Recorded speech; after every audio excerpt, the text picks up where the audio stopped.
Hi guys. I think for me this week, I've really been reflecting on purpose, and I think that's one of the biggest challenges for Christians.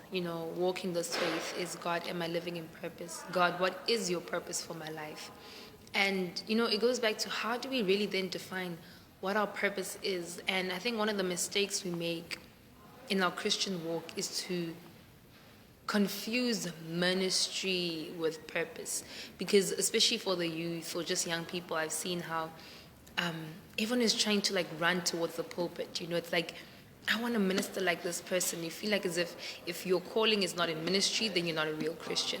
If you're not sharing the word every day on Facebook, then you're not a true Christian. There's just so much pressure, and it's just socially constructed, and it's not biblical. And we then condemn ourselves for not living the Christian life. We condemn ourselves that we don't know enough of the word, if we don't interpret it that way, or if we didn't see it that way, if we're not being given a chance to minister, or if I'm not deep in this thing. And God is just saying, why are you guys so consumed by titles, pastor whoever on Facebook, apostle whoever, and evangelistic whoever? And he's saying, don't allow even what other people call you to then define your calling. Just because someone can speak the word well does not mean they're a pastor. And we need to learn to refrain from then giving those people titles that God has not called them into. I cannot say, because you just shared well, and I'm like, oh, pastor whoever. And now that person's like, hearing it, pastor whoever. God has not called them to it, so you have no place to be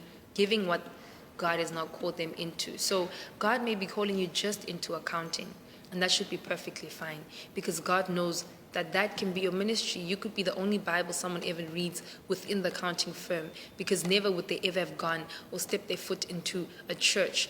You could be the only Christian within media, and maybe you're not called to then make only Christian movies. Maybe it just means that you're there as an influence in changing the way things are seen, or changing policies and stuff.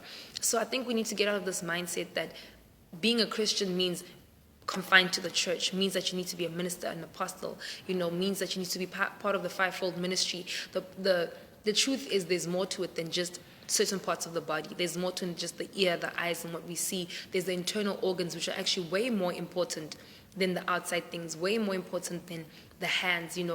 If there's no heart or lungs, how will we breathe? How will we do whatsoever? And so my challenge is that if you are still looking for your purpose, if you're still wondering what God has called you to, it's okay. It's okay that you're at that place, no matter how long it's been in your Christian walk. I think daily we're learning to hear from God and receive what our purpose is. And a lot of times we say, Lord, send me. And, a friend of mine, not condemned me, but convicted me to say, why are you saying send me? How do you not know that where you are is where God has called you to be? How do you not know that where you are is an answered prayer of a prayer you made a year ago, a month ago, saying, God, send me, and God sent you to where you are now. So we need to learn to finish the assignment that we have where we are before saying, God, send me to a new assignment, without finishing the one we have called to right now. And so that is just my challenge this week, is in learning your purpose, let it not be defined by what people consider to be powerful or to be fruitful in this Christian walk, but let it be what God has called you to.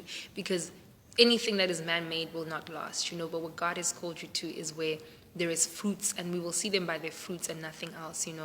So, there are many pulpits. There's pulpits in media, there's pulpits in academics, there's pulpits in our friendships, in our relationships, in our families, in our finances, in our health.